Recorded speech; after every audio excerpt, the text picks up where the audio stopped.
Which one are you betting on is going to pop first out of, I mentioned coke and coal, uranium, copper. Tin has come back, you would say, hasn't popped yet. Lithium, Rare earths. Lithium, people have a bullish demand outlook for. All them. Pretty much everything except every other fucking commodity except gold. What are you thinking is primed for the takeoff first?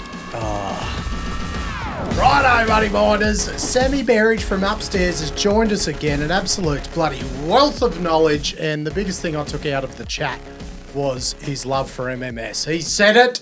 MMS are the bloody premier open pit mining contractor, gentlemen. And tell you what, gold price, 5,400. 54. By the time this goes up, mate, it's probably 6,000. Yeah, make money out of anything that has a sniff of gold in it at the moment. So, and companies don't have enough time to monetize all their assets. They But holy focus. snap and duck shit, MMS can help you do that. If you've got non-core stuff that just is sitting at the back end of your report, give them a call. All of a sudden, that is worth something. And Mate. you call MMS to help you realise that something. You don't go to a mining consultant because they've got their in-house technical team. They'll help you design it, JV arrangement. However, to get some cash for you, maybe a bit for them too. All you'll have to do is cash the cheque, eh? Oh, pretty much. Bloody God. I'm surprised Perennial hasn't just bought MMS. Like, that'd be a bloody good... Yeah, so give them bloody... Right, let's just get into Sammy. Macro, micro, everything mining and macro. Let's rip in. Go. Righto, money miners, the man from upstairs. And this is a ding, ding, ding, boom, boom, boom for LEGC because pretty much you run her money. Yeah, that's true. That's true. Directly and indirectly for Sammy Berridge from Perennial Value Management. Have I got that right? Bloody, you think after all these years I'd figure it out? Cobber, thank you for coming downstairs. We're going to go into what the bloody hell you think's going on. Macro, micro, and what the good punts are, or the shit punts, maybe. Boys, take it away. So glad to have you, mate, because you're a big thinker out there. You've always got a view on the ever-changing landscape, be it the actual companies that we love talking about, or even the big picture stuff that's influencing markets. And right now, it's a lot more big picture and a lot less little picture. Oh, it's been a torrid month. That big picture has been rushing one way to the other. Enough to sort of twist your head off. But it seems that things are sort of bedding down now in a uncomfortable sort of way. But yeah, we're sure we'll get into it. But yeah, thanks very much for having me on again. It's always a pleasure to walk downstairs to have a chat. Say horrid if you sell. Well, yeah, I mean, I don't know. There's a few things out there that's sank and then just kept on sinking. So you need to cut those loose. Oh, right. Should we start with gold? Sammy, what's happening in That's gold? pretty hot at the moment. It's like the only thing that's hot. Explain to us what's happening in the gold market. I'm actually getting a little bit worried, at the ascent of the gold price, because it means all is not well in the world, particularly with the US and the US dollar. So, try and sum this up as quickly as possible. But I think that what we're seeing now is the growing crescendo of a theme that's been with us for a while, and that is the uncertainty of the sustainability of the US treasuries or US debt, and that sets the risk-free rate for pretty much the entire world. So if all of a sudden the asset, which is the US government bond, is no longer risk-free, well, what is? And I think central banks around the world are starting to turn to gold as an alternative to that, and it looks kind of like what was in place before 1971 when we abandoned the gold standard and governments could pretty much print as much money as they want. But, it needs to be sustainable, and, the US has run up too much debt. And then to bring it sort of right now, the US desperately needs to balance its budget, and this whole tariff thing looks as like it's going to make things worse, at least in the short term. And so that's what I think is pushing the rush up in gold prices. People wonder, well, hang on, if the US government debt's not risk-free, well, what is? What alternatives could have they had? Because this is all on the back of the tariffs and the geopolitical uncertainty, which was for the purpose of paying down the debt to take the risk off possibly the biggest global meltdown ever if they defaulted on that debt. What else could have they done? Because it seems like the purposes of fighting against each other. Could have the US done, you say? I mean, I just think they could have done perhaps a less extreme version of what they're doing. I mean, very simply, they just need to raise more revenue and spend less money. So you would have had to cut back on government spending a bit, try and raise a bit more revenue. I mean, ultimately, you want to do that the good way, which is by growing your economy, as opposed to the painful way, which is cutting back on government spending and taxing more. But they've gone down this tariff route where Trump's tried to get the rest of the world to basically fix his budget for him, and lo and behold, the rest of the world's has a few issues with that. It appears so. What's the data showing in terms of the actual gold market buying right now? If the ascent is so steep, like where is the buying coming from? I think it varies from month to month, but central banks are still probably the biggest delta there. ETF flows, I haven't seen April's data, but for February they weren't that high, so it wasn't financial buying back last month. But I think the Chinese had a little bit of a pause just before Christmas, but more recently I think it's been central bank buying as far as I can tell.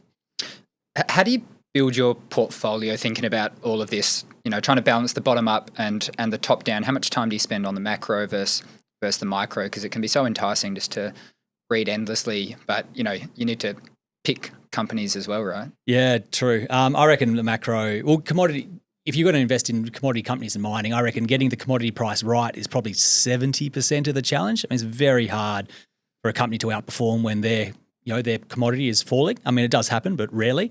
So roughly 70% on the macro, and as it feeds into commodity prices, and then the balance is on the bottom up, which again is also very, very important. But you got to get that commodity price right.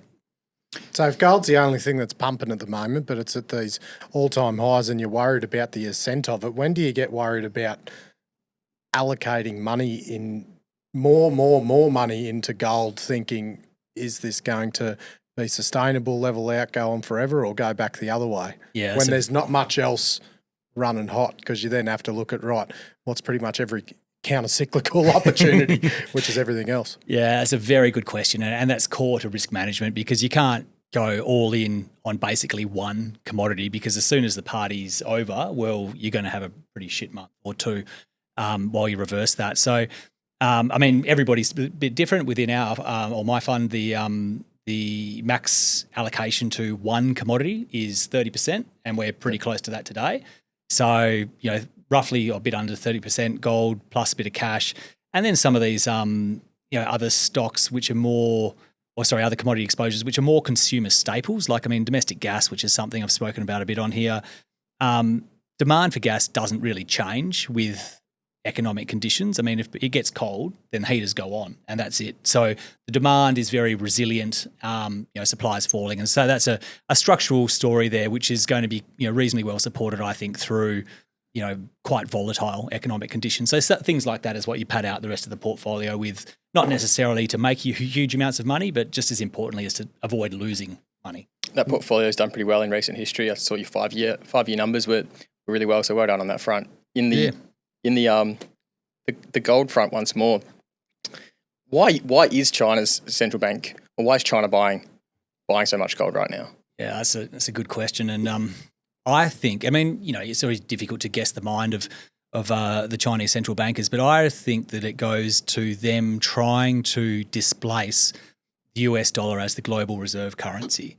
And I think if you go all the way back to how concerned the US government was in abandoning the gold standard, which did support their currency, I think it's really telling for today and what might be going on. So back in the late 60s, early 70s, were 15 years into the Vietnam War. It was costing the US government a lot of money. They were running deficits. They were finding it difficult to raise more debt to fund their war. The rest of the central banks around the world could see that this situation was unsustainable. The US government could not maintain their peg to gold with their currency because people could see they were going, or their budget was under pressure. They were selling their US dollars and buying gold, and gold inventories in the US were dwindling as a result. So the whole thing was going to come to an end eventually. And so what the US government needed was a really big buyer of US debt. Ready to step in once they abandoned the gold standard. So they abandoned it in 71. in 73, and I'll caveat this with saying that this does have a conspiratorial element to it. You had the Yom Kippur War kick-off, which was, between Egypt, Jordan and Israel, and it only went for 2 weeks. But straight off the back of that, OPEC restricted oil exports to the world. The oil price went through the roof. OPEC raised prices by 70% and then by another 100% on top of that. So then all of a sudden you had this massive windfall of cash going to OPEC. And we're not even 12 months after that war, the US had done a deal with Saudi Arabia to, one, trade oil in US dollars only, but also to invest the vast majority of their newfound gains into US deficits or into buying US government debt. And you saw from that point onwards, US government debt ballooned, and the US dollar became the reserve currency and went happily ever after. So to bring you back to your question, what is the Chinese government thinking? Well, I think they're probably realistic in that there'd be a reluctance to use the RMB as the global reserve currency. But if you had a gold-backed version of the renminbi or some other currency, well, that might be able to dislodge the US dollar as the global reserve currency if the US economy continues to head down the path that it's on, which is just one that's unsustainable. Why would that be in the interest of China?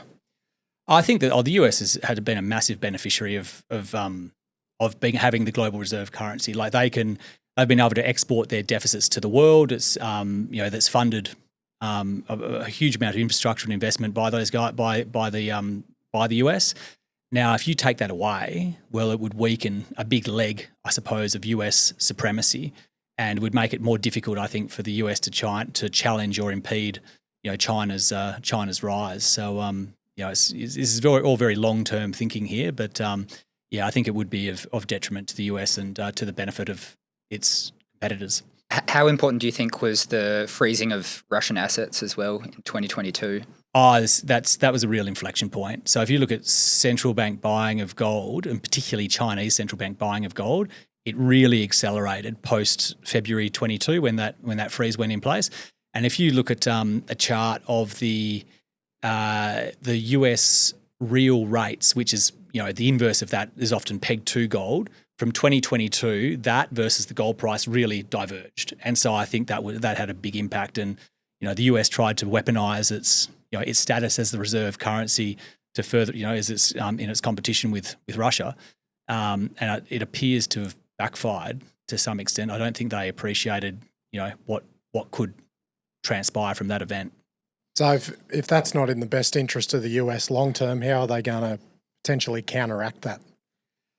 Yeah, that's a good question. First of all, if people aren't going to continue to buy US debt or aren't continue to buy it at the interest rate that they're selling it at, which is 4.4% or something for 10 years at the moment, then they've got to balance their books or appear to be balancing their books, and they've got to do it quickly, which is very, very difficult to do. If they can't do that, well, I suppose they could just probably try and lean on the rest of the world to some extent, saying, well, look, we're in real trouble here, but if we go down, we're bringing the global economy with us. So can we try and meet halfway and work out some sort of solution? And we might be we're probably a little way from that yet, but the fact that we're even discussing it, I think it comes back to, well, gold price is seen as a increasingly appealing alternative to US dollar or US government debt. So like ringing up the bank saying, I just want to refinance my mortgage. 100%, but it's like Bondi's old adage, if you owe the bank $1 million and you can't pay them back, well, you've got a problem. But if you owe the bank $100 million and you can't pay it back, well, the bank's got a problem. It's that on steroids. Yeah, right. That makes a lot of sense. Are you partial to the view that silver and maybe even platinum will see a benefit as precious, or are they just too far gone down the industrial route? Oh, I think possibly the latter. And what's sort of anchoring my view there is the fact that I think gold's is a official sort of means of central bank exchange, I suppose, and as determined by the International Monetary Fund, whereas silver and platinum aren't. So unless that changes, like that's a benefit that gold's always going to have over those pseudo-industrial metals. I mean, platinum I've played or watched and had sort of tinkered with a few times, and it should be the higher price than what it is now, but that's just for supply and demand type reasons. And I don't think it sort of gets bundled up in this precious metal rally that gold's got, because gold is not really a commodity; it's more a financial asset. It doesn't. All of the gold reserves are pretty much still available today, so it's in a massive surplus. Is by any sort of normal definition of a commodity, but because of that financial element to it, well, what's it worth? You can sort of make your own mind up. Yeah. Normally, in kind of predicting the commodity price, or at least directionally getting it right, like you said, is 70% of the work. But you could normally do that with some supply demand kind of estimates. Gold is very different. So how do you actually form a view on how far into this gold rally we are, given it could be a regime change? This could be a very substantial kind of changing world order. Yeah, and that's the way you phrase that in terms of the rate of change is exactly right, and that's what we use. So rather than putting we think it gets to 4,500 US, which I think Goldman's was out, with their number just recently. That's I think that's a sort of a little bit premature. And I mean, if you compare it to like the lithium bull market, I mean, who foresaw it getting to, what was it, $8,000 a ton or something for spodumene, something ridiculous like that? It's more beneficial for an investor point of view is just to keep an eye on, well, hang on, why is it going up, and then have a look at the rate of change of those drivers. So if US debt and the unsustainability of it is driving the gold price higher, well, you want to keep an eye out for, look at the US leading economic indicators, look at their deficits, what's the sort of consumer demand doing, what's their spending doing, all these little lead indicators for interest rates and which way they're going. And that should give you a hint about when the gold price is, somewhere near a zenith. But, the US economy is an oil tanker. It takes a while to turn that around. And at the moment, things are probably deteriorating, not improving. So for the foreseeable future, and by that I mean 3 to 6 months, I don't think much changes. What do you make of the recent relationship between gold stocks and the gold price? Begrudging disbelief, I think. So while some of these gold equities have had fantastic runs, by and large, and the numbers are changing quickly, but by and large, I don't think they're pricing in gold anywhere near current levels for an extended period of time. They're very much gold equities are suggesting that the gold price is going to roll over. Now, I don't think that's the case in the near term, at least. So, I think there's probably still room for the equities to continue to re-rate relative to the gold price. And the other thing that is probably going to be supportive of that is the fact that the gold stocks or gold equities are now about 18% of the small ordinaries index. So that means instos that generally don't play in mining because they hate it, they're going to be forced buyers of gold, because if they hold zero weight and it's the only thing going up, well, it's going to really hurt their performance. So they've got to come in and sort of cover that underweight position, and I think that's probably going on at the moment. I think some of the staple gold names have probably. Do you think they're trading at where they should be? Like Genesis is what, a $5 billion company now. Capricorn's above $10. Like, do you think that the self-fulfilling prophecy companies? Yeah, they seem to have. Do you think they're probably at a level that reflects the gold price? Yeah, I think.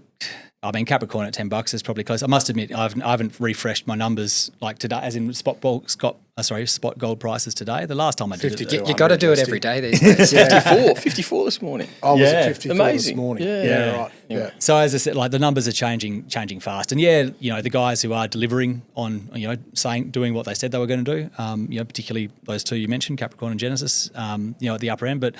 There's guys like Ramelius. I think market's still digesting their merger with Spartan, and that needs to be bedded down. And well, they've gone from they were 220 after their Mount Magnet expansion, but now they're back up to 290, and then Spartan at 220. Yeah, no. But the gold price has run since then at least $600 US as well. Yeah. So the valuation per se hasn't really. The dial. Yeah, no, that's exactly right. And I mean, I think what the interesting part is some of these smaller guys, that might be, cobbling together sort of circa 60, 50,000 ounces of production, which, 18 months ago, you barely bothered taking a meeting with those guys because the institutional market just wasn't interested in businesses that small. But those companies now are going to do sort of circa 300 million of revenue and probably 150 to 200 million of EBITDA. Like, that's a big business. I think that, there will be another generation of the producers or the near-term producers that I think might be the next outperformers.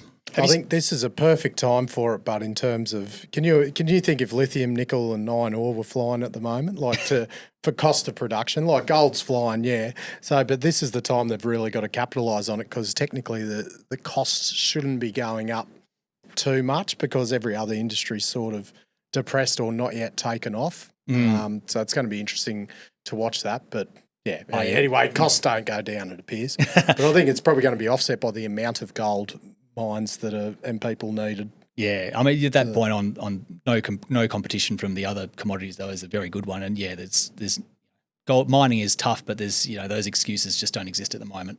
No excuse not to use K-drill for exploration drilling. No excuses.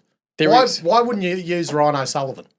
I do use him all the time. I call him up and I ask him, "Hey mate, I need some holes punched into the ground right now. What are you doing?" And he said, "I was there 5 minutes ago, you knucklehead." They're already in.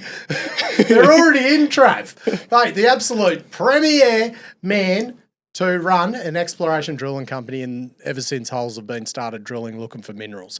He is the one bloody name you need to know. He is... I would say he sits there. He doesn't pat the cat. He pats a drill rod. Like the Godfather. He's the Godfather of exploration drilling. What do you think of when you think of K-drill, mate? Rhino Sullivan. Rhino Sullivan. Premier sample management. That's it. Making the drill budget work for you and just... When you look efficient, reliable, safe. These are just some of the words. And when you look at the moon and you see craters, do you know how they got there? Ryan got bored. Just punch some holes up there. If anyone knows if there's minerals on the moon, it's Ryan because he's already drilled holes there. Get K-Drill doing your exploration drilling in Australia or on the moon.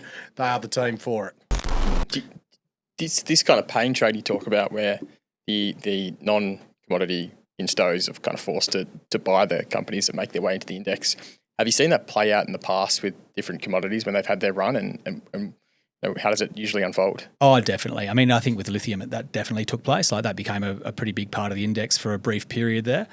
And what you see is, perhaps technically ambitious, I'll say, projects start getting re-rated to valuations in the billions of dollars. And with lithium, it was a bit different though, because it was a new commodity. You had, clays and brines and direct lithium extraction and all these different technologies, which all sort of started making the light of day all at once. And it was probably a bit more difficult for investors to discriminate between, that's a legit processing route and something which is, probably a little bit, a little bit ambitious. With gold though, because it's been around forever, that will probably be less likely to happen, I would think, because, there's no magic new technologies for extracting gold, but still, I think as people get more desperate for trying to find undervalued or gold stocks that haven't run quite as hard, perhaps some of these more conceptual projects, going in more exotic locations, get a bit of a lease of life. A mainstay in your portfolio for some time has been Ora Banda. I was interested to see kind of this undeveloped project with the highest kind of proportionate weighting in your portfolio being rocks. Mm-hmm. Kind of keen to get your current views on Ora Banda as a producer and rocks as a developer. Rocks the resurgence, Sammy. It's happening for you. Well, I touched on rocks first because I think that, if you're looking for this gold pockets of the gold sector that haven't really ripped yet, but also for reasons to do with sort of a little bit of a technical nuance is the universe of refractory gold projects, I think, is perhaps one that isn't completely over or not overvalued, but hasn't gone for a massive run yet. And refractory gold, for people that are not aware of it, is projects where the gold is usually wrapped up in the sulfide mineral. So the cyanide, which is what you use to dissolve gold and get it into solution, can't get at the gold grain. So you require a little bit of extra processing to get it there. Now, You've been listening to my metallurgy episodes. that's exactly right. And so because of because of a bit of a checkered history of refractory projects in WA, investors have generally veered away from refractory gold deposits, even though the production of gold, is from refractory projects is tried and tested. Like, it works, no problems at all. And the checkered history wasn't really related sometimes to the refractory side, it's all Ballooner basically, yeah. And which, the first thing was the bugs sort of died, and then the second one was Russia. They couldn't send the concentrate to Russia. It wasn't really specifically the refractory process. No, that's fair. And but generally, is people shoot first, ask questions later. They don't care about the nuance. They just know, this is something different and it doesn't work, and so now I don't want to know about it. But it does work. De Grey, massive success story. $5 billion bid from Northern Star is a refractory project. Emerald, very successful miner.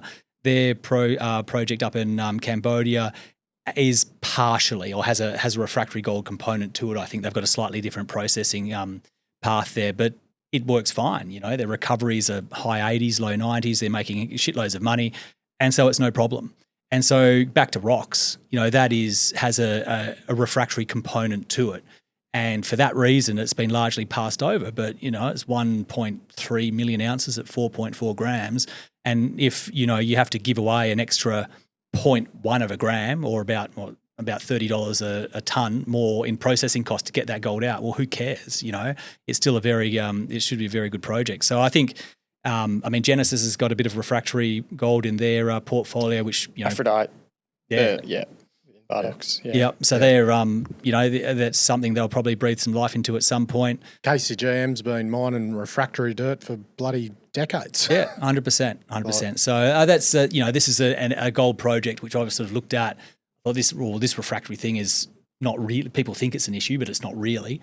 And so, we waded in there and it's done reasonably well. But they settled on, I haven't looked at it, they've settled on floating the con, then ultrafine grinding down to 12 mil, then leaching. Is that what the flow sheets? Yeah, broadly. Like? So it looks like they're going to follow that Albion circuit, which is the Glencore one. So that's pretty much it. You just float off the sulfides with the gold in it, put them through an ISO mill, I think they call it. I'm not sure what the grind size is, but it is pretty fine. But I think it goes down to 12 or something. Yeah, but the mass pull is not huge, so you don't have 8%, I think. Yeah, then they use sort of agitated oxidation, I think it is, but they have the big tanks with oxygen being pumped through it at high speeds, and that's what it oxidizes the sulfides and then liberates the gold. So it doesn't require high temperature or high pressure or anything, and seems to work fine. But anyway, and Glencore want to get one of them into Australia. Well, you'd think you would, wouldn't you? It's been around, that Albion sort of process has been around for ages.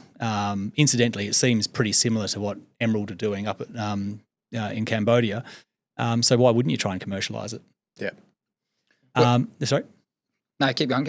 I was just going to say on Ora Banda.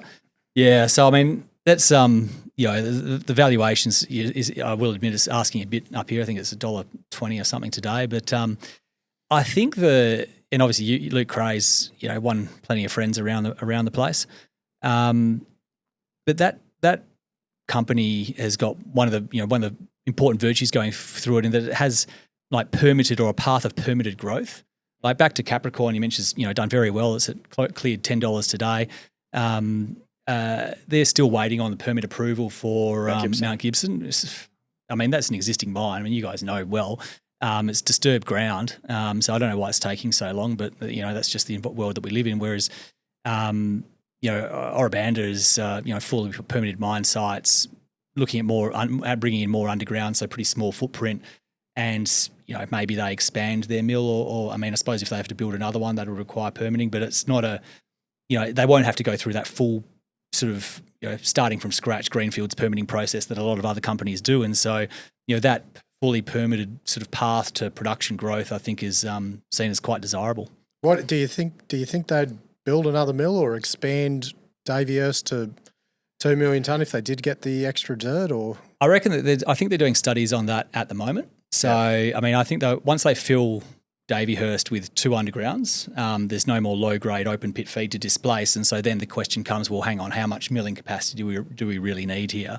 I mean, well, I think we'll find out later in the calendar year what they want to do, but I wouldn't be surprised if they go for another one. What's is it 120 kilometres or something, that tenement?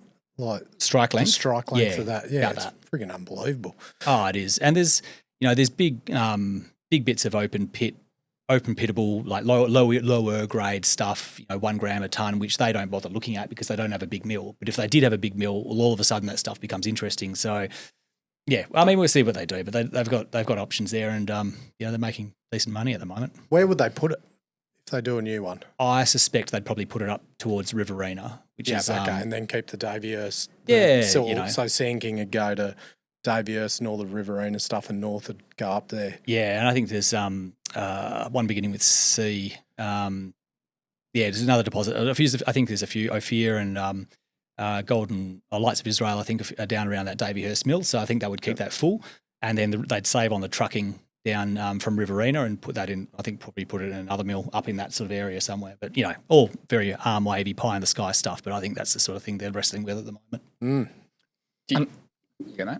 You're right. Everyone's excited, just pumped to have you, Sammy. I know you've got a couple different funds, and one of them sort of focuses on the microcaps, the smallers. But in general, are you leaning more toward the smaller names in the gold space, given they perhaps haven't run like Capricorn and Genesis, like Matty said? Yeah, I think that's probably fair at the moment. I mean, they're probably more the ones I've been adding to, as opposed to adding to more onto holding in Genesis or whatever up at these levels. But I mean, there's select few developers in that microcap fund. I mean, there's a company called Taraco again, which has an element of refractory gold amongst its deposits, but that resource growth there looks like it's going to be substantial. I'm hoping for comfortably north of 3 million ounces when they release their next update, and that's a big bit of a big gold resource in a good area. So things like that, which I think for a long time, the market was probably discounting a little bit, but on the what's that, eastern corner of Ivory Coast is not the worst place in the world to be. Do you worry about mining codes being rejigged, royalties being etched up in those sorts of parts or similar parts around the world? Oh, always. And you sort of look at it in the context of the history of the country. Ivory Coast has been pretty stable. Ghana's been pretty stable. Namibia and their uranium industry has been very stable. Botswana's been stable, whereas others, not so much. So we're probably not as inclined to jump into. Did you tip into the Bellevue raise, 85 cents? The question was by everyone, would you go in or would you not? Yeah, I did have a listen to you guys discussing it and agree with all of what you said. So, but we did tip some in. I think. Take us through the rationale of that. I mean, going back to the last raise, the reason we didn't participate in the one, I think that was like September or something like that last year, is I couldn't get comfortable with what happened to the grade. So at that time, I think the grade dropped about 20%, and to make up for that, or my interpretation, this is not the company line, of course, but my interpretation is that they were very dearly like to have that 200,000 ounce or plus 200,000 ounce production target. Where if you drop your grade 20%, well, you just need that much more infrastructure, more declines, more drives, more headings, bigger plant to still get to that 200,000 ounces. And I thought, this is really a stretch, and I just don't think it's going to work. So we steered clear. This time round, I think they've probably, come to terms with the fact, well, it's not a 200,000 ounce per annum mine. It's going to be less than that. If it ends up being somewhere near 190, that's probably a pretty good outcome. I don't think you're paying for 190,000 ounces into perpetuity at 85 cents, particularly not at current gold prices. So yeah, on if they end up somewhere near that, I think 85 cents in the fullness of time will prove to be a reasonable buy, hopefully. I mean, the hedge book's probably the biggest, probably fly in the ointment, so to speak. I mean, they've got 8 months now where they get spot gold, so they should make a decent wedge of cash, which would get rid of their debt in that time. But yeah, again, that hedge book further out in time is a bit of a headwind, but in somebody else's portfolio, I think you can dilute that a little bit, and maybe that corporate sort of appeal that was alluded to comes to fruition. That's the natural kind of question: is where is the corporate activity in this gold market? Are you seeing kind of, you got heightened expectations of M&A? Will Bellevue likely be acquired, in your opinion? I mean, there's a plethora of other kind of potential deals about. You got any thoughts? Oh, certainly. I mean, to go back to that point on permitting, it is really, really hard to grow, or it's never mind growing, just replace your production. I mean, Ramelius and Spartan, case in point, they had a bit of a gap in their production profile, and they ended up paying what in history might show to be a good price for Spartan. But there's plenty of other companies around like that need to replace their reserves. It takes a long time to build a gold processing plant. It takes a very long time to permit a new project. Bellevue offers both of those things for the right price. So, I think they're probably going to be on towards the top of a lot of people's lists. They're probably the last gold mill that got built of decent size. Yeah. I would say. What's been built since then? There's a couple of refurbs and everything, but there's not. That's the thing. To talk about, even like Rocks, for instance, to say they're going to build a mill, it's just doesn't happen that often at all. Takes a long time. It takes a very long time. I think there's Bellevue and was that other one that ran into strife up around near Telfer, Calidus. They're the ones. Yeah, Norseman was recent too. Yeah. I actually want to dwell on Bellevue for a second longer, because I think there's some interesting lessons to kind of learn for investors and, I guess, management alike. Not that I've got much to add to the management side of it, but the fact that they stayed with the reserve grade they did, the fact that they stuck to the output and the sort of roundness, if you like, of the total reserve, 1.5 million ounces. 1.51. 1.51. Just slightly above the incentives issued. Exactly. I don't think you need to be a genius to point to incentives pushing outcomes in this direction, but I'm just keen to put that up there and hear your thoughts, given you've got vastly more experience than myself on how much you've learnt about how management is guided by their incentives and what that sort of means, and whether you as an investor can navigate that, can sort of read through the packages and see whether that is going to lead them into trouble or is going to be the incentive that leads to a good outcome. Yeah, I mean, I think incentives will deliver outcomes, and you just hopefully that those outcomes are legitimate, and that there's not a bit of gold seeking going in there just to get just over the incentives. But with regard to the reserve, say if it was recut by somebody else and it came in at 1.4 or 1.3, in the fullness of time, are they going to find another 200,000 ounces there with drilling? Every chance that they would. So I think that's less concerning to me than the actual grade. And you go back to when they were first drilling that out. I mean, the number of really high grade hits there there's plentiful, and it was pretty consistent. The tricky bit is of course trying to mine it without the dilution. And if you're doing mining more slowly, it will make that job easier.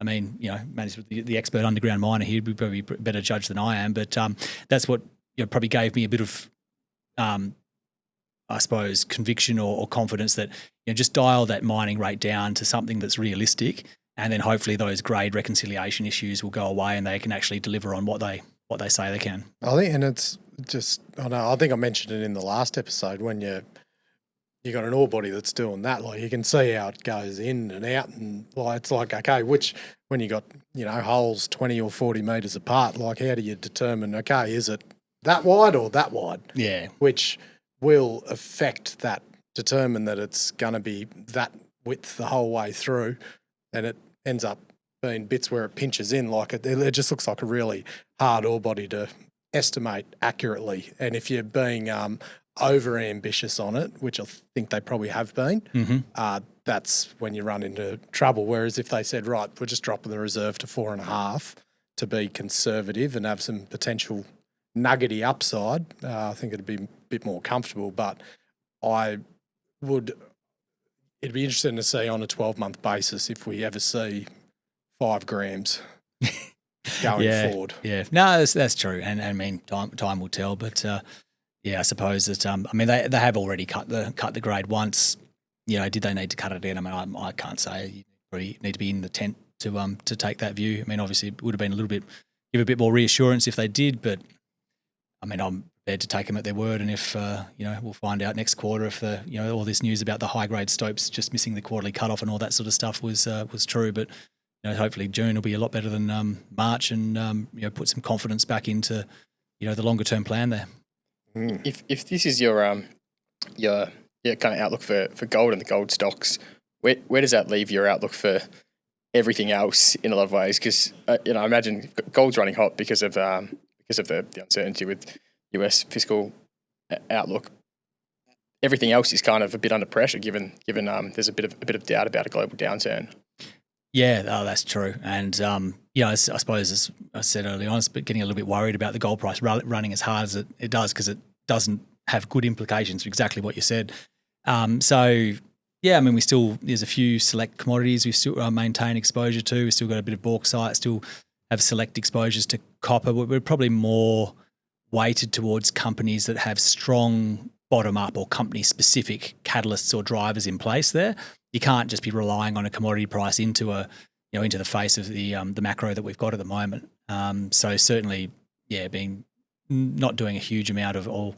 Probably adding, I should say, adding more to stocks that we know and have conviction in those bottom up catalysts rather than just relying on a commodity price bounce to make money. Are there any other commodities that you have a positive short term outlook on? I mean, things like coke and coal is starting to look interesting. I mean, we haven't added any recently, but I mean that's into the cost curve now. You start to see Glencore cutting tons. The industrial production data out of China is looking a little bit better. So, I mean, they're not spending any money on property, but just the infrastructure demand for steel, I think should pull through to a bit of more coking coal demand. So that's looking a little bit interesting. In rare earths continues to look interesting amongst the trade war sort of push and pull, and also these humanoid robots, which I sort of got a bit of an infatuation with, like. The price point for these things is really starting to plummet.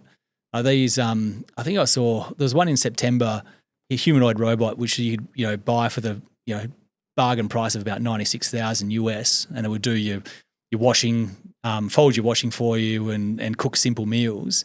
Like similar robots to that are now $40,000 US, in the space of 6 months.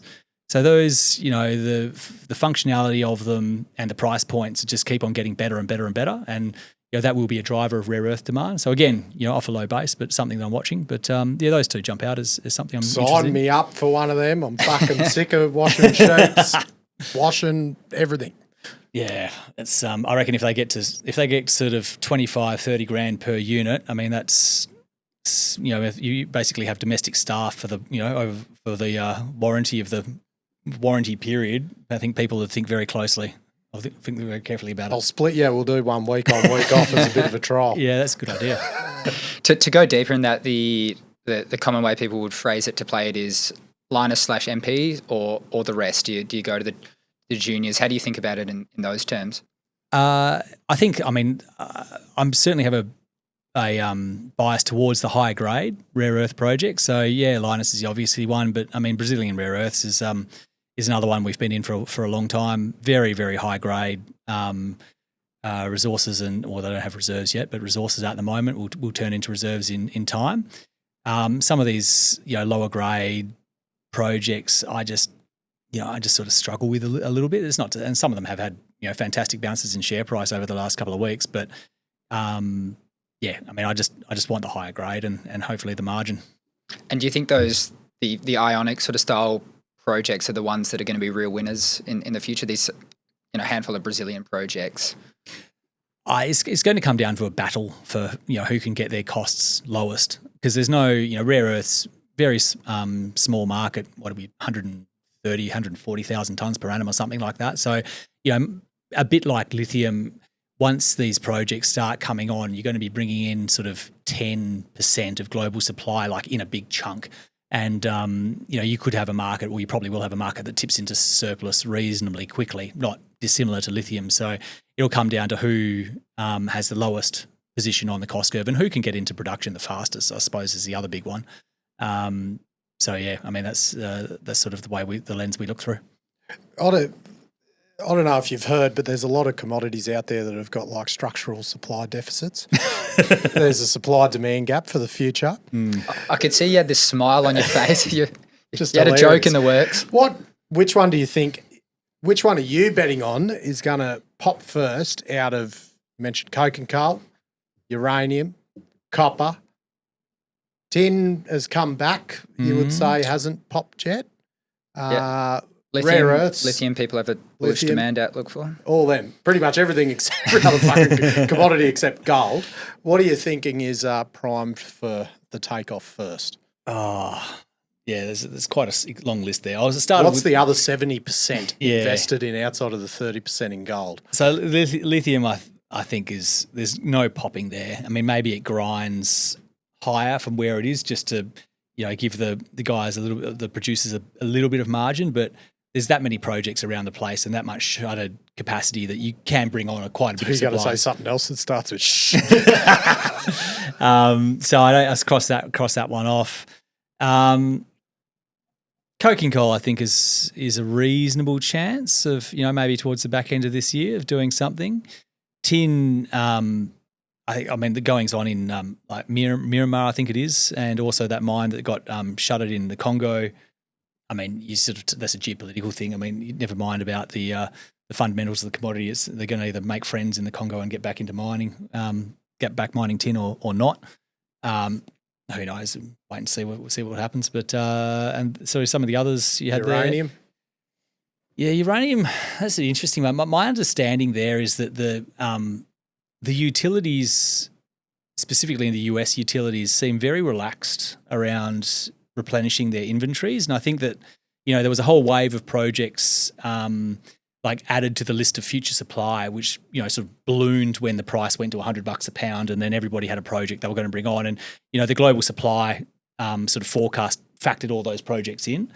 And so my understanding is the utilities like take that as gospel. They haven't sort of factored in, well, hang on, at $60 a pound, a lot of those projects just aren't coming online. So that supply is just not there. And until they start realising that and perhaps start buying again or adding pounds again, the price is likely to probably stay more or less where it is, failing some sort of disaster by Kazatomprom or something else like that. So I'm not sure when they might change view, maybe towards the back end of the calendar year. It might be next year. I mean, it's very, this is the problem with investing. Like the what's reasonably straightforward. The when is the hard part. But yeah, that's what I think more than anything else is holding uranium back at the moment. It's just those utilities coming to terms with what they need and when they decide they need it. What they need to start buying. What about copper sitting around those low $4 a pounds? If that crept up to high fours, that really changes the landscape. Like it got up to what, 450, I think, but now it's sort of traced back. That's been talked about for 4 or 5 years now. Yeah, you're right. I mean, I've sort of over this year watching the copper market, I've sort of veered away from this structural deficit thematic in copper, and that there's going to have to be some massive pop in price because it's been a forecast deficit for so long. Like companies for years now have invested sort of counter-cyclically almost because of the belief of higher prices out in time. So take Carrapateena, for example, Oz Minerals. I mean, that was never really a fantastic project, but I think it was the conviction in higher prices out in the future that investors were happy to see what was really a pretty challenging operation being brought into production. And I think you're seeing that the world over. Like, there are still mines being brought into production, and so that deficit is always, just over the horizon. And whilst companies have conviction that deficit is there, they'll continue to do exactly that, invest ahead and try and find these projects. And maybe, eventually, a lot of the projects that are being brought on now were discovered 20 or 30 years ago, and that sort of archive of exploration success will eventually be depleted, and then you're going to have to go find something new. Then maybe that changes things. But I probably think you've got a bit of a Chinese buying at $4, and that's the put, and then above that you probably grind higher slowly depending on what the macro is doing. But back to Trav's point earlier with tariffs noise at the moment, the macro for base metals is not all that great. We need to see some stability and a bit more confidence in global sort of GDP growth to push these things higher. I was surprised seeing BHP's results, seeing how Escondida is back up to producing about 1.4 million tonne of copper per annum, which at 1% last quarter. So that's like, I think that's what it used to produce. Then it dropped down a lot lower. And now it's like bloody hit a purple patch. Well, through throwing no small amount of cash at it. Oh yeah, dude, most definitely. Yeah, But I mean, that's exactly what I'm talking about. They try and these big companies, the big balance sheets, all looking for growth. They'll spend billions of dollars to breathe a bit more life into these assets. I think hasn't Trump just gave the green light on Resolution in Arizona, that one that's been tied up in permitting for about 20 years. Yep. So there's another decent wedge of supply that might be coming our way in another couple of years' time. So that sort of deficit gets pushed out a little bit further. But isn't that the one? Is it like 1.5 k's underground or something? It's a mile underground or something like that. It's fucking deep. Apparently it's hot too. I'd imagine it's bloody hot. Yeah, Arizona and 1.5 k's down to be hot. What about iron ore? I find it pretty hard to get excited. Iron ore. I mean, I think at best it sort of trundles along at the top of the cost curve, which is $85 to $90 a tonne for the foreseeable future. I don't think there's any big wave of demand that's going to require higher cost tonnes back into the market. I mean, China's preference for spending money on manufacturing and infrastructure at the exclusion of property just means that big structural tailwind for iron ore has probably come to an end to the urbanisation within China. Once Simandou comes online, plenty of conjecture about how long it will take that project to ramp up, but there is more supply coming. So it looks pretty boring, I think, but boring might be good for some people. I mean, your major miners in WA are still going to make a very healthy margin at anywhere near sort of 85 US, particularly with our currency where it is at the moment.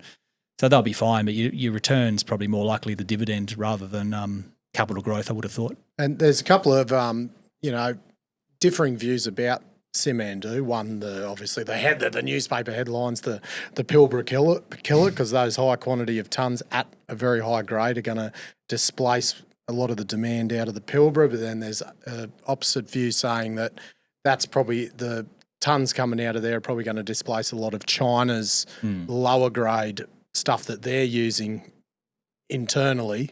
And it won't have as much of an effect on the Pilbara. What do you think?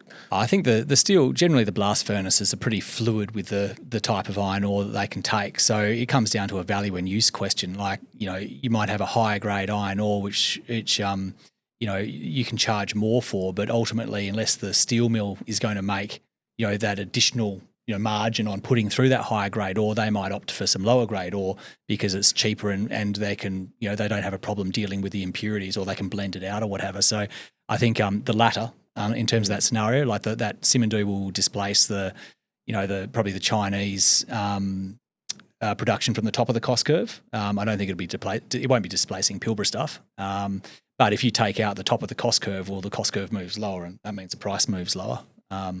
But I mean, China has been, dearly trying to, shake Australia's sort of iron ore dominance, and Brazil as well for that matter, for years and years and years now. So, I mean, they'll make it work at some point. I mean, Guinea's already exporting 130 million tonnes of bauxite per annum. So to say they can't do something similar with iron ore, I think is probably being a little bit naive.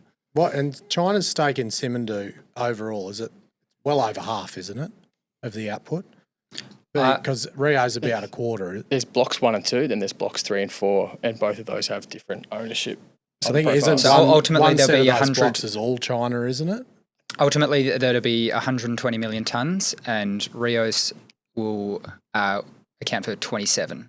Yeah, and the remainder's pretty mostly China. Chinalco has a big chunk. Yeah, and a couple other. Government of Guinea has a block 2.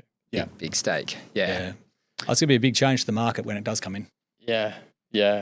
On uranium,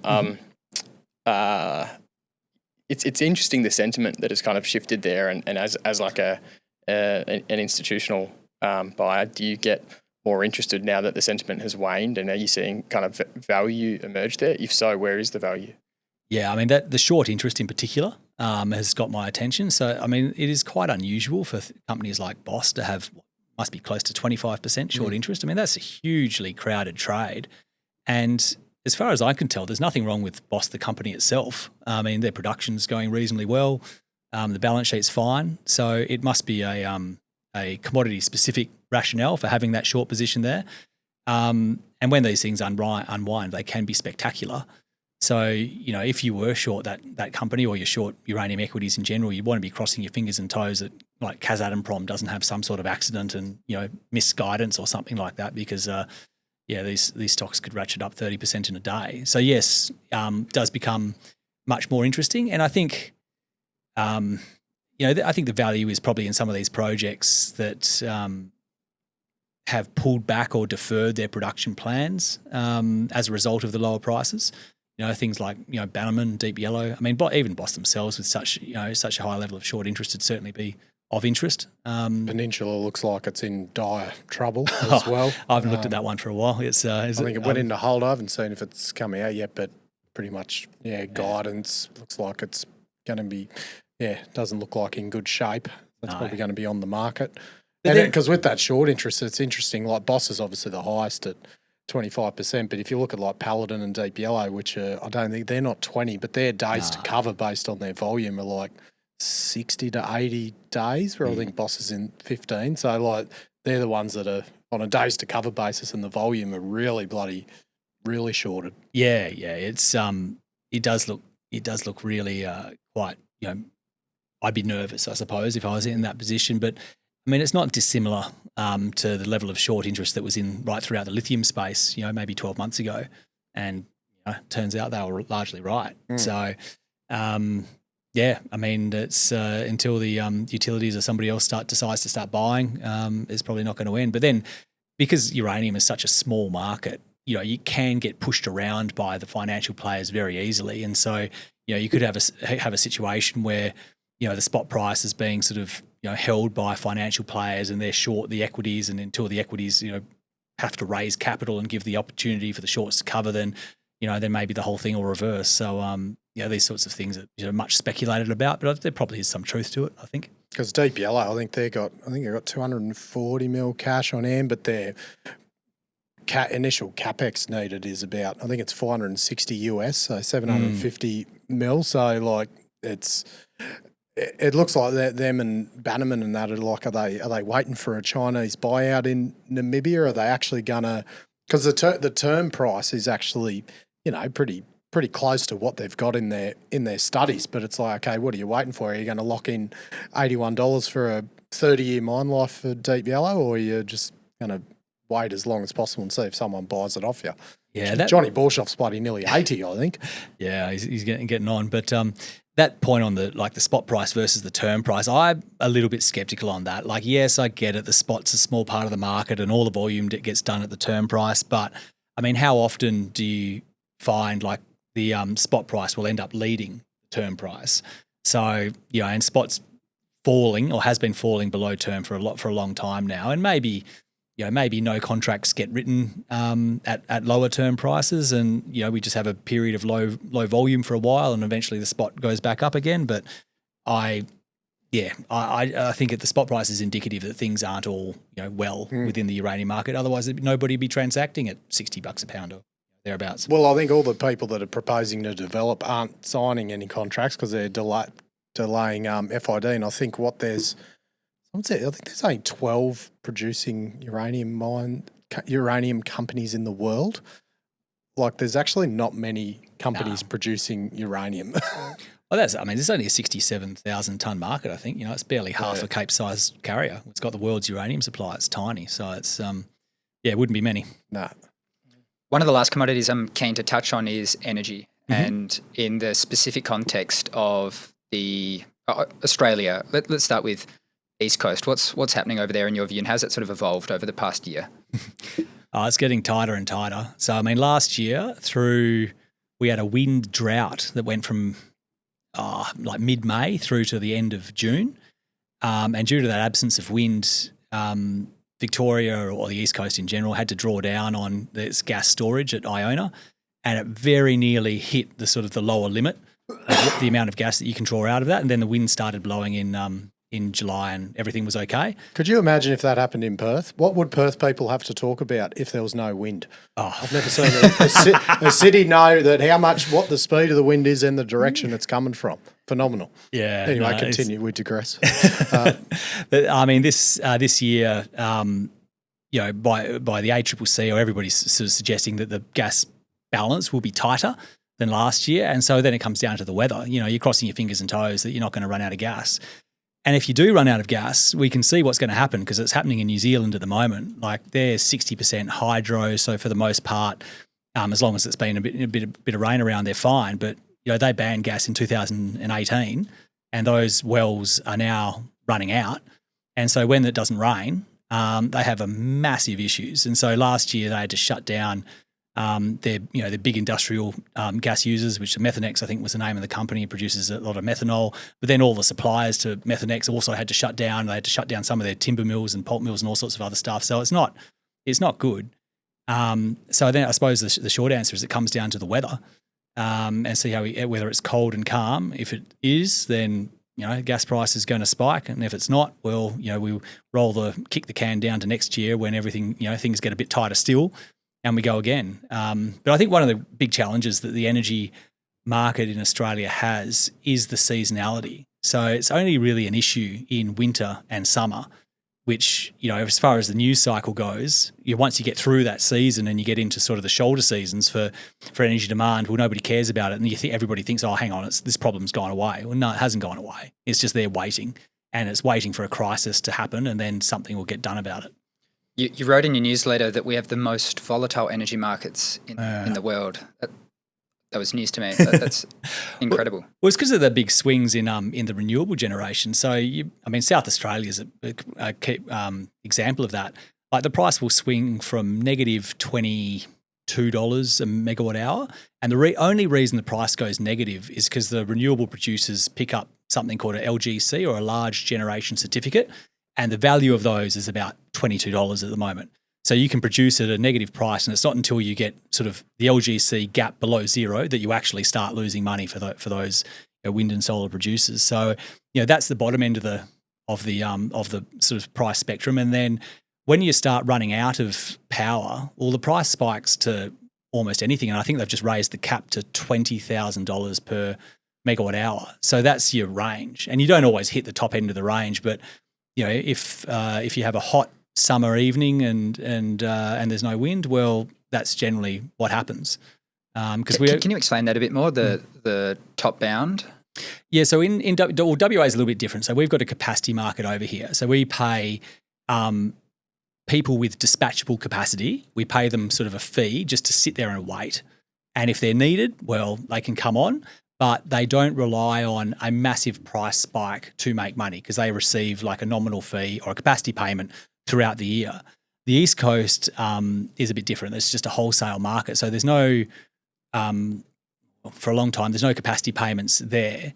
So the only time those gas peakers make money is when there's a shortage of power and the power price has to go to whatever it needs to balance the market. So these guys... It's like Uber surge pricing on New Eve. Exactly like that. Exactly like that. So, and that price can spike to $12,000, $14,000, $16,000 dollars per megawatt hour. And when that happens... obviously, all the gas peakers are incentivized to come online, but also your aluminium refineries and your big power users, they're incentivized to shut down, and that's what happens. And I think they actually get paid to get paid to shut down as well. But it's not great.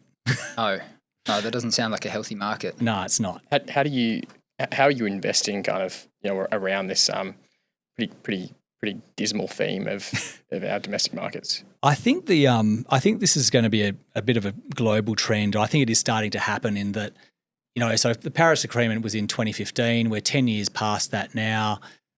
I think there was a big sort of pivot towards wind and solar as being the be all and end all, and maybe batteries.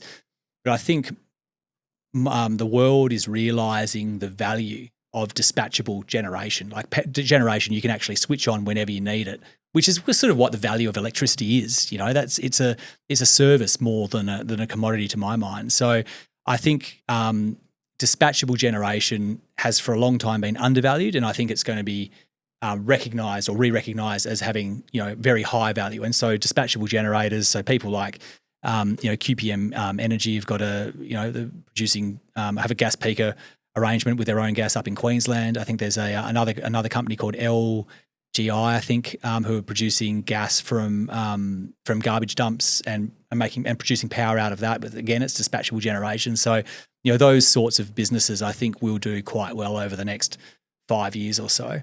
And you know, I think you get people saying, "Oh, well, you know, batteries are going to ruin the market for that." It's like, you know, all the batteries that I see being built have a duration of maybe 2 hours. You know, before I think it was in one of Origin's Investor Day packs in 2023, they listed there was something like 220 instances within a year of more than 8 hours, sort of a gap between wind and solar covering demand, I suppose. So more than 8 hour gap for dispatchable generation to fill. So, you know, batteries are just going to shift the problem 2 hours to the right, I think, and that those dispatchable generators will still make good money after that.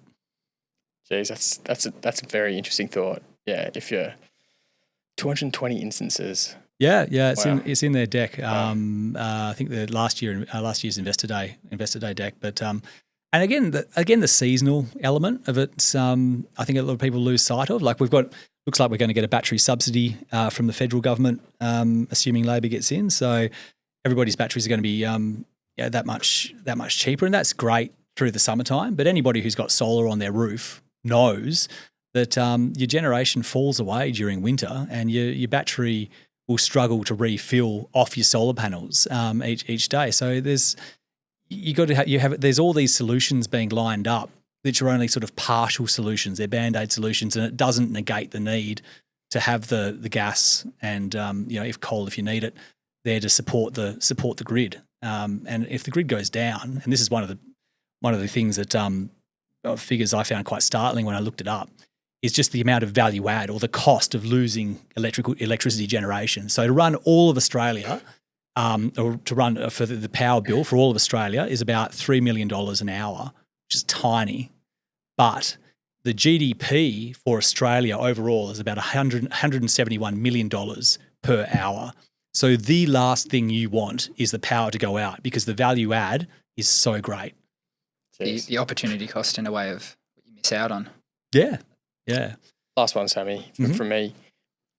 As a fund manager, you must have just an enormous kind of amount of people wanting your attention. Look at my project, look at my company, invest in my company. There's no shortage of that. So what is the value in a site visit when there's hundreds of things you could be investing in? What about why is it worth, apportioning 2 days or 1 day of your time to actually go and conduct a site visit? Yeah, it's always a challenge. I mean, you need to optimize your time because you want to cover as many bases as look at as many different things as possible. I think it's the site visit. The best thing about site visits, or probably two best things about site visits, is one is appreciating the scale of the opportunity, which is it doesn't always come through in a PDF. You're looking at it, your computer at home, and Maddie Mate has had a good example with that Ora Banda one, that site visit, which first time went there was about 5 years ago. Like the scale of the exploration potential there, which admittedly we don't pay for, but just the size of the opportunity and having the context there was very important to that investment decision. And again, probably wouldn't have got it unless we'd gone to site.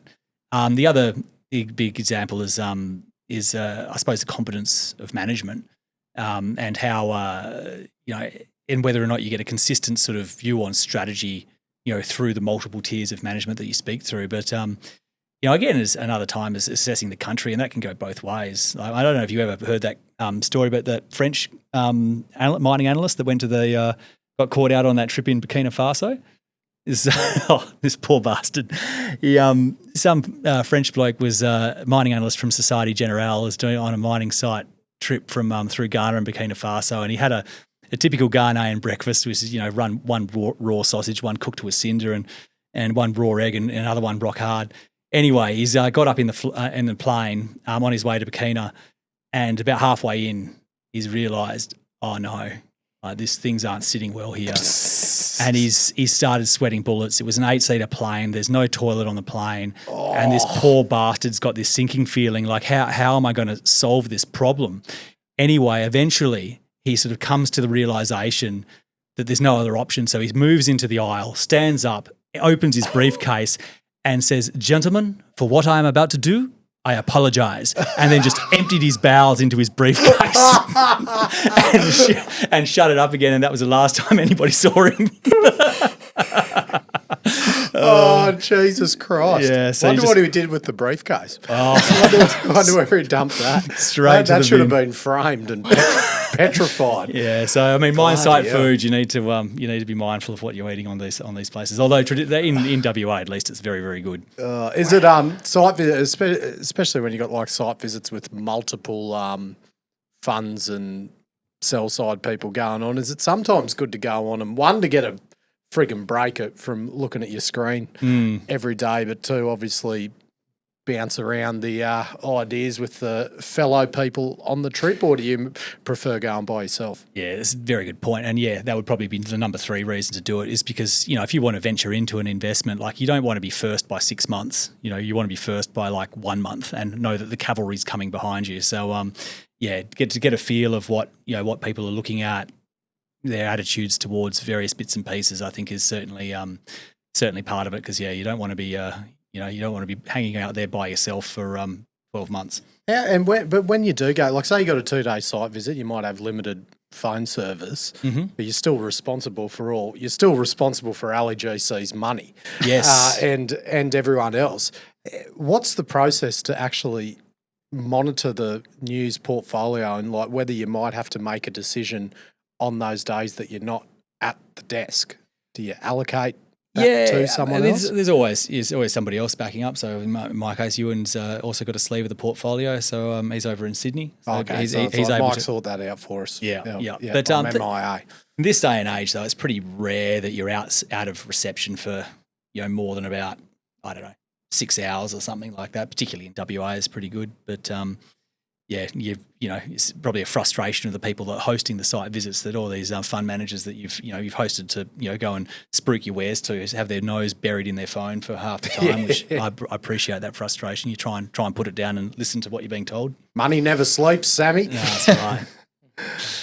Oh, that's been sensational Fantastic. as always, mate. What did we take from that? Coke and coal. Pretty much. Gold. Hold on to your gold for a little bit longer yet, at least anyway. Oh, well done on the Ora Banda trade, because I remember we were, I think early days when we talked to you, we're like, it doesn't make sense they're producing it all in sustaining costs above the gold price. What's the go here? And you obviously hung strong and obviously made a quid on it. Well done. Yeah, it's worked out okay, but you're only as good as your last month, so I've got to find another one now. I've got a few on my holdings that I'd appreciate if you bloody tipped into. I'll give them to you afterwards. Right, Sammy, thanks very much, mate. Great fun as always. Absolute pleasure, gentlemen. Anytime. Thanks, Sammy. Cheers, Sammy. Bidderoo. Righto, there we go. God, he knows a lot of stuff about a lot of shit. Like, he must read a lot, or he makes a lot of it up, but I assume it's all true. A lot about a lot. Yeah. You know who else knows a lot about a lot? You tell Matty? me, JD. Tell me, big fella. Well, if you want to learn a lot about a lot, you better get your tickets to the GRX Mining Innovation Conference, May 20 to May 22nd in Brisbane. Discount in the show notes. Matty, you're going. I've already got my tickets and I used the discount code. You should too. You should Get in the too. show notes. Why wouldn't you? And a massive thank you to our awesome partners, Mineral Mining Services, Grounded, Sandvik Ground Support, CRE Insurance, K-Drill, WA Water Bores, Quattro Project Engineering, KCA Site Services, Black Diamond Drilling Services, and last but not least, Cross Boundary Energy. Tim Taylor. Hooroo. Hooroo. The information contained in this episode of Money of Mine is of general nature only and does not take into account the objectives, financial situation or needs of any particular person. Before making any investment decision, you should consult with your financial advisor and consider how appropriate the advice is to your objectives, financial situation and needs.